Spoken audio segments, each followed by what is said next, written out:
ये Apache TVS Apache वाला Apache नहीं है कि टीवीएस ने अपाचे हेलीकॉप्टर भी बना दिया, नहीं। ये अमेरिका का मल्टी रोल हेलीकॉप्टर है जिसको इंडिया खरीद रहा है। बहुत एडवांस हेलीकॉप्टर ये अमेरिका का माना जाता है। इसको हमें प्राप्त करना था और ये हम लेने पे लग चुके हैं। तो अपाचे को AH-64E अटैक हेलीकॉप्टर बोलते हैं, ठीक। India is set to receive first batch of 3 Apache helicopter by the mid July 2025 और 3 बाकी जो बचेंगे वो कब आएंगे, रिमेनिंग 3 कब आएंगे, नवंबर 2025 में। इसके लिए कितना हमने दिया है, $6 मिलियन डील साइन की थी 2020 में 6 अपाचे हेलीकॉप्टर इंडियन आर्मी को देने के। 451 आर्मी एविएशन स्क्वाड्रन ने रेस किया था जोधपुर में टू ऑपरेट दीज हेलीकॉप्टर। इन्होंने कहा था वहां पे एक पूरी हमने क्या किया, स्क्वाड्रन बनाई है 451 आर्मी एविएशन स्क्वाड्रन। ये क्या करेगी, ये सिर्फ और यही हेलीकॉप्टर चलाने के लिए ट्रेन की गई। ठीक है, अब आप कहोगे सर ये क्या है, हम 90% चीजें मेड इन अमेरिका नहीं मेड इन रशिया यूज करते हैं। उसके इक्विपमेंट को रन करना अलग है, फ्रांस के इक्विपमेंट को रन करना अलग है, यूएस के इक्विपमेंट को रन करना अलग है। तो ये जो होंगे पूरे एक्सपर्ट हैं किस चीज के लिए, इन हेलीकॉप्टर को उड़ाने के लिए। The delivery phase 15 month delay due to the supply chain and technical issues of US. 15 महीने ऑलरेडी डिलेड चल रहा है। Enhance India strike capabilities among the western border specially operation Sindoor complements the 22 Apaches already operated by the Indian Air Force। ठीक है, strengthen close air support and anti armor operation in desert and semi arid terrain। अगर desert और अर्धशुष्क क्षेत्रों में जाना है तो Apache से अच्छा और कोई हेलीकॉप्टर इनके पास नहीं है। की फीचर क्या है, मैन्युफैक्चर कौन करता है इसे, अपाचे को बोइंग करता है। Role multi role attack helicopter है, ऑप्टिमाइज करता है मल्टी डोमेन ऑपरेशन। एग्रीमेंट जो इसका आर्मामेंट है वो क्या है, 30 mm M230 चेन गन लगी है, अप टू 60 AGM 114 हेलीफायर मिसाइल्स लग सकती हैं, 70 mm रॉकेट लग सकते हैं, 76 air to air Stinger missiles लग सकती हैं। APG-78 लॉन्गबो रडार लगा हुआ है ना, modernise target acquisition and disintegration system लगा हुआ है, helmet mounted night vision and infrared sensors लगे हुए हैं।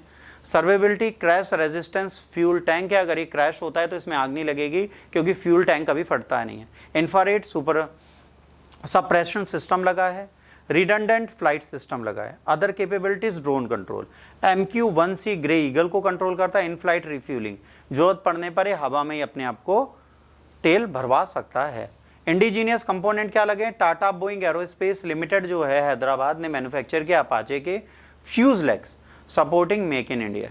याद रखना यहाँ पर क्या है, जो इसके फ्यूज लेगेस हैं ये किसने किए हैं, मेक इन इंडिया में, और इसके बाद इंडिया यूएस डिफेंस कॉर्पोरेशन में टेक्नोलॉजी ट्रांसफर भी इसकी मिलेगी। तो अपाचे इस बार जो बन रहे हैं उसमें टाटा बोइंग एरोस्पेस लिमिटेड भी काम करते हुए दिख रहा है। फीचर्स क्या हैं, यूएसए का है, ठीक है, किसको मिल रहा है, इंडिया को, और यहाँ पे इंडिया में कौन दिख रहा है, इंडिया हॉल। हैवी अटैक एंटीडोर है। इसके बाद इंडिया का जो प्रचंड है वो क्या है, हेल ने बनाया light combat high altitude operation है।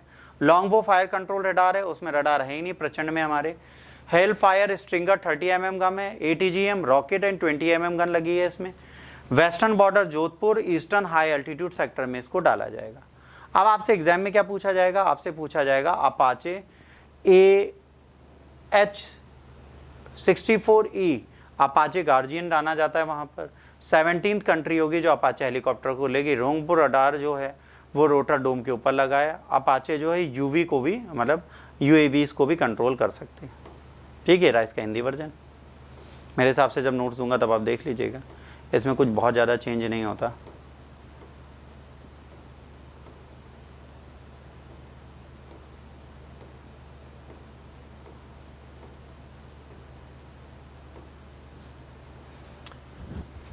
ये है डेंगियोल। डेंगियोल है क्या, इनके बारे में समझना है। ठीक है, ये भारत का पहला स्वदेशी टीका है डेंगू का। जो डेंगू होता है उसके लिए पहला मेड इन इंडिया इंजेक्शन है। India has achieve 50% enrolment in the phase 3rd clinical trial of डेंगियोल।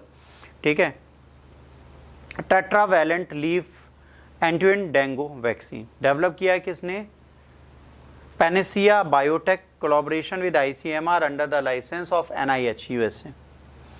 Target क्या करता है, डेंगू के सभी 4 प्रकारों पर प्रभावी है, जीवित दुर्लभता है, एकल खुराक टीका है, 3 चरण का प्रशिक्षण होना था, जिसमें 1335 प्रतिभागी आए। आयु ग्रुप था 18 से 60। 20 शहरों में इसका परीक्षण किया गया। अब तक कोई भी गंभीर सुरक्षा की चिंता नहीं आई है। ठीक है। नितवार ICMR का National Institution for Translation Virology and AIDS Research follow up कर रहा है। इसका ट्रायल 2027 तक चलेगा। अगर ये पूरा हो जाता है तो डेंगू को प्रिवेंशन के लिए बहुत क्रूशियल हो जाएगी। इंडिया में 2.3 लाख केस आए थे 2024 में, जिसमें 297 लोग डेंगू से मर गए थे। डेंगीऑल एक अवेलेबल होगी मिड 2026 तक ट्रायल सक्सेस के बाद।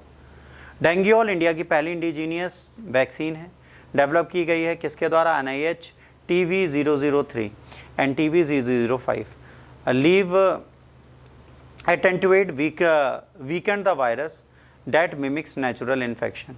इसके बाद tetravalent protects against DEN 1 and DEN 4। Dengue 1 से लेकर डेंगू 4 तक जो भी 4 के 4 हैं, उन चारों से आपको सुरक्षा दे सकती है। इसके बाद साउथ अफ्रीका, अफ्रीकन कॉन्टिनेंट का सबसे बड़ा जो डैम है ग्रैंड इथोपियन, ठीक है, रेनेसेंस डैम। अब ये जो है, ये डैम जो है ये इनॉग्रेट हुआ है, विश्व का बहुत बड़ा डैम है। इसके बारे में आपसे एग्जाम में पूछा जा सकता है, तो आपको याद रखना है ग्रैंड इथोपियन रेनेंसर डैम है क्या। इथोपिया ने ऑफिशियली कंप्लीट कर दिया है ग्रिड प्रोजेक्ट ब्लू नाइल पे, और इसे इनॉग्रेट करेंगे सितंबर 2025 में। PB Abiy Ahmed called shared opportunity not a threat for Egypt और सूडान। अब ये ब्लू नाइल पर सूडान सीमा के पास स्थित है। 2011 में प्रारंभ हुआ, लागत $5 अरब के आसपास है। 6000 मेगावाट की बिजली बनाएगा। हमारे यहाँ 540, 660 ये मैक्सिमम है जो हम बनाते हैं। ये कितना बना रहे हैं? 6000 मेगावाट इलेक्ट्रिसिटी। 74 अरब घन मीटर जल संग्रह करेगा। कितना? जितना है वो गिनती पे नहीं है हम लोगों के। 74 बिलियन खरब। फरवरी 2022 में इसने बिजली का उत्पादन प्रारंभ किया था। अफ्रीका की सबसे बड़ी जल विद्युत परियोजना है। Fear reduce Nile water flow during drought, पहली चीज। Demanding legally binding agreement, prefer flexible non binding corporation. ठीक है। इथोपिया क्या कहता है कि हमें ये चाहिए, ये कहते हैं हमें ये चाहिए। Egypt's calls is existential threat, Ethiopia calls is symbol of shared prosperity. Ethiopia का है तो वो तो तारीफ करता है, बाकी इसके लिए खतरा है। भाई अगर कल को आपके यहाँ पानी बढ़ गया बांध में, तो आप तो छोड़ दोगे, अगल बगल के शहर तो डूब जाएंगे ना, दूसरे देश तो डूब रहे हैं। International law and diplomacy, no binding agreement yet on water release protocol. Ethiopia invokes equitable and reasonable use principle. Egypt cites 1929 and 1959 colonial era treaties for water rights. अब यहाँ पे क्या पूछा जाएगा? ग्रिड किस पे बना है? ब्लू नाइल रिवर पे, या नॉट ऑन व्हाइट नील, किस पे बनी है? नीली। ठीक है। Ethiopia is not a signatory of Nile water agreement. GERD is supported by the Nile Basin Initiative, which Egypt Sudan haven't ratified. Ethiopia invited Egypt and Sudan to be inauguration. Inauguration जब होगा तो इन्होंने Ethiopia ने Egypt और Sudan दोनों को बुलाया है। ठीक।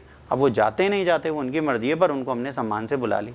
टेलीविजन रेटिंग पॉइंट TRP है क्या? इसके बारे में समझिए। Ministry of Information Broadcasting has proposed amendment on the policy guidelines for the television rating agencies, aim to modernize, democratize and make TRP measurement more representative of India's evolving media landscape. Key issues with existing TRP system. BRC एक एकाधिकार एकमात्र अधिकृत agency है, केवल 58,000 metre से और 23 करोड़ घरों के लिए टीवी के लिए हैं। Smart TV, OTT, mobile viewership की अनदेखी की जाती है, हितों के टकराव की आकांक्षा है। देखिए पहले हम लोग केबल देखते थे,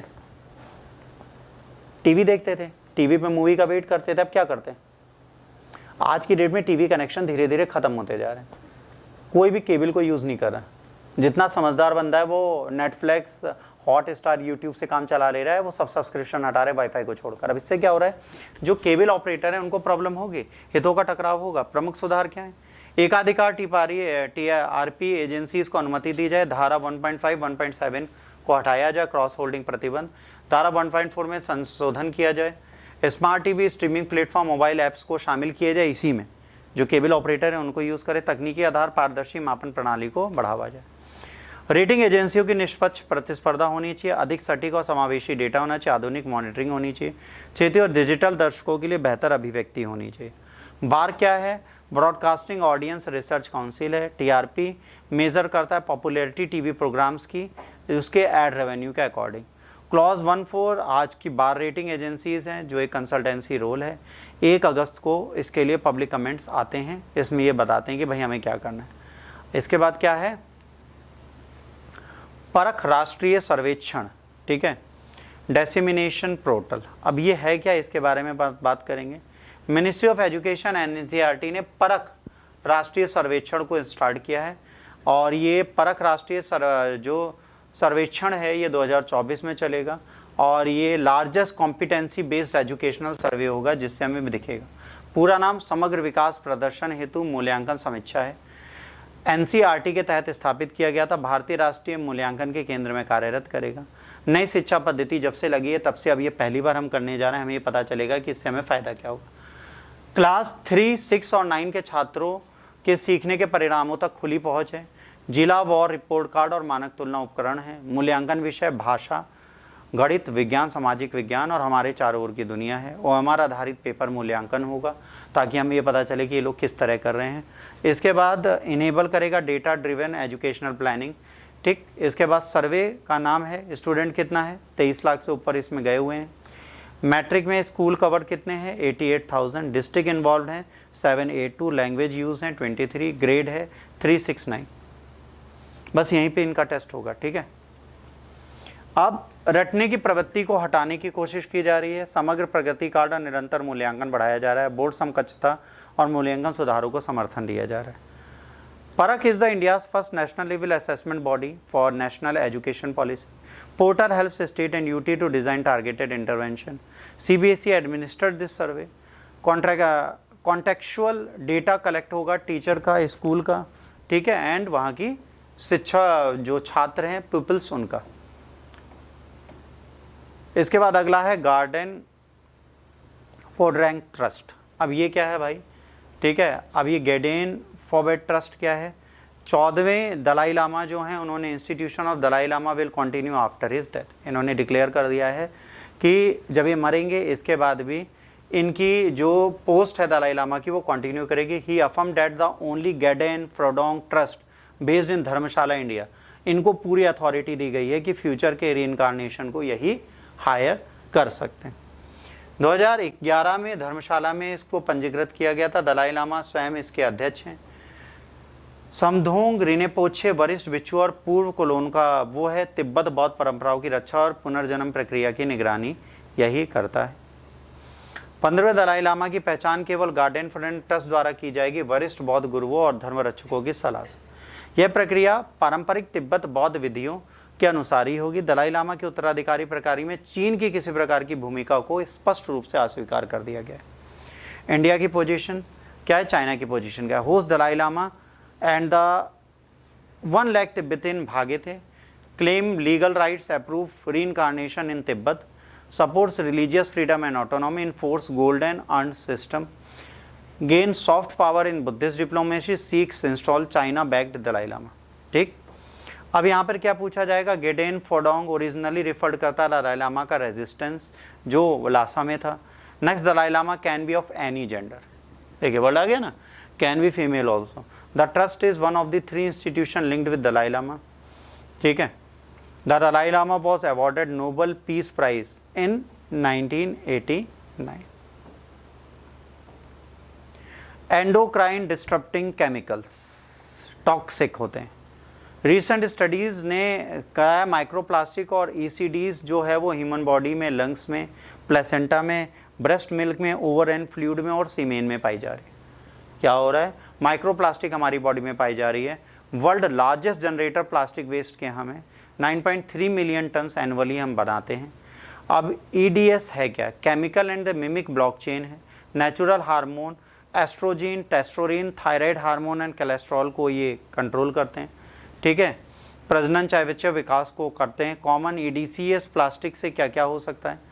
BPA एंड BPS वाटर बोतल यूज़ करें हम, ठीक है। फूड कंटेनर और थर्मल पेपर यूज़ करें। उसके बाद फैथलेट्स, टॉयज और कॉस्मेटिक एंड फोर ट्यूबिंग को यूज़ कम करें। PFS non stick cookware and the food rappers का यूज़ हमें ज़्यादा नहीं करना चाहिए। PFAS को मैंने पहले भी पढ़ाया था, इसकी जो लेयर निकलती है वो बहुत ज़्यादा दिक्कत देती है और कैंसरस होती है, इंसान इससे मर सकते हैं। स्पर्म काउंट कम होता है अगर इसको हम बहुत ज़्यादा लेते हैं। रिस्क होता है किसका? PSOS, endometriosis and the miscarriage का, तो ये फीमेल को भी प्रॉब्लम देता है। Breast, prostate, unitary and the testicular cancer के चांसेस बढ़ते हैं। मोटापा बढ़ता है, डायबिटीज़ बढ़ती है, थायराइड बढ़ता है। अर्ली प्यूबर्टी आ जाती है, बच्चों में समय से पूर्व यौवन दिखने लगता है। लर्निंग डिसऑर्डर चिल्ड्रन में आ जाते हैं, सीखने में कठिनाई होती है, बच्चा फिर सीख नहीं पाता कुछ भी। 89% of the Indian blood samples have microplastic. Testicular tissues of Indian man had 3 times more microplastic than dogs. एक जानवर से ज़्यादा माइक्रोप्लास्टिक अन्न में। DPPH exposure like 3x higher breast cancer risk in Indian women. महिलाओं को 3 गुना ज़्यादा स्तन का कैंसर हो सकता है। PFS लिंक थायराइड डिसफंक्शन, अगर ये हमारे अंदर जाता है, मेटाबॉलिक एंड हार्ट डिजीज़ को बनाता है। एग्जिस्टिंग प्लास्टिक वेस्ट मैनेजमेंट का रूल अभी हमारा बहुत बेकार है। Children and a pregnant women remain specially vulnerable. Monitoring enforcement remain weak. आगे हम क्या कर सकते हैं? बायो मॉनिटरिंग कर सकते हैं, है ना, ब्लड, यूरिन और ब्रेस्ट मिल्क को। पब्लिक अवेयरनेस दे सकते हैं माइक्रोप्लास्टिक की, ग्लास और स्टेनलेस स्टील के लिए। एंटीऑक्सीडेंट रिच डाइट बढ़ा सकते हैं। माइक्रोप्लास्टिक फिल्ट्रेशन के लिए वाटर ट्रीटमेंट प्लांट लगा सकते हैं। Strict segregation, recycle and biodegradable alternatives दिए जा सकते हैं। EDS mimic block hormones disturb endocrine system. PFAS forever chemical persist in body and environment. IARC classifies several plastic additives. Indian sperm count declined by the 30% in 20 years.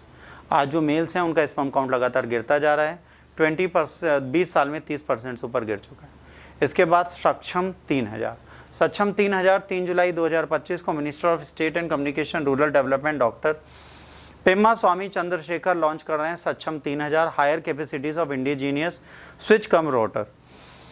C. Central of Development Telematics mark the major leap of the digital self-reliance and the telecommunication innovative. 25.6 terabyte, ठीक है, पर second की data क्षमता है। 32 port हैं, ठीक है। 4G 400G के सपोर्ट करते, 1G से 4000G अर्थनेट को, ठीक है। इसके बाद powered by a cross C. Router operating system support करता है layer 2 IP MPLS PPT and synchronise E।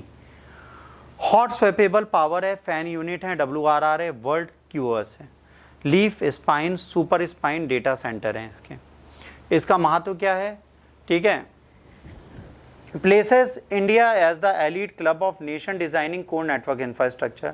5G 6G AI workload cloud computing mission critical network को बनाएगा। भारत नेट फेज 3, हमने ये इंटरनेट के लिए इतना आगे क्यों बढ़ा है? भारत नेट फेज 3 को देखेगा, स्मार्ट सिटीज़ बनाएगा, डिजिटल हेल्थ पे ध्यान देगा, डिफेंस नेटवर्क पे ध्यान देगा। विजन एंड पॉलिसी अलाइनमेंट में अगर हम बात करेंगे, आत्मनिर्भर भारत की बात करता है, सपोर्ट करता है विकसित भारत के मोटिव को जो 2047 तक चलेगा। इनकरेज करता है participant of the 3GP ITU and STIC।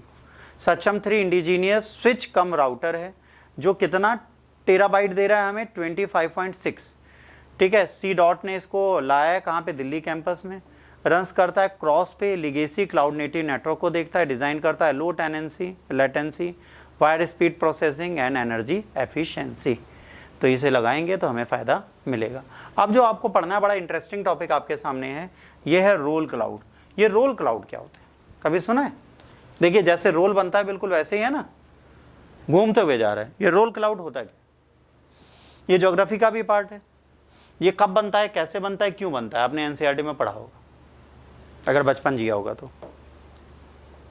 30 जून को rare roll cloud appeared over the beach of Povoa de Varzim Portugal, है ना, during ongoing extreme heat wave. Event was captured on video, went viral. How many mistaken for the tsunami और storm front. Roll cloud होता क्या है? एक निम्न स्तरीय क्षैतिज नालीनुमा ऑर्कस क्लाउड है जो क्षैतिज के समांतर घूमती हुई प्रतीक होती है। मुख्य तूफानी बादल से अलग होते हैं, हरिकेन्स नहीं है। इनमें वोलुटस क्लाउड भी कहा जाता है। Occurs when cool down draft from the storm land breeze push warm moist air upward causing condensation. requires wind shear to create the rolling motion. In the Portugal, it formed as hot inland air collide with cold Atlantic sea breeze during heat wave. Extreme heat चाहिए इसके लिए, वहाँ पे कितना था 46.6 degree centigrade था, इसलिए बना। ठीक है, violent thunderstorm, hail and gusty wind होती है। फायर इज कलर्ट इशू किया गया नॉर्थ, सेंटर एंड अर्गिविया रीजन में। रिजेंबल करता है जेंट ओशियन वेव और tsunami causing momentary panic, describe as a wave in the sky और the scene from the science fiction movie. Meteorologist clarified not dangerous, not linked to seismic activities. Roll cloud or the self cloud is a detached self attached. Roll is a detached cloud and the self is a attached to storm. Roll cloud में storm नहीं होता, पर जो self cloud है अगर इसके साथ attach हो जाए तो storm दे सकता है। Classified under Arcus cloud, ठीक है। Example Morning Glory cloud, Gulf of Carpentaria, Australia. Not linked with tsunami, earthquake and tidal waves. नींद आ रही है? बोर हो गए इतने में? क्या होगा तुम लोगों का इतनी जल्दी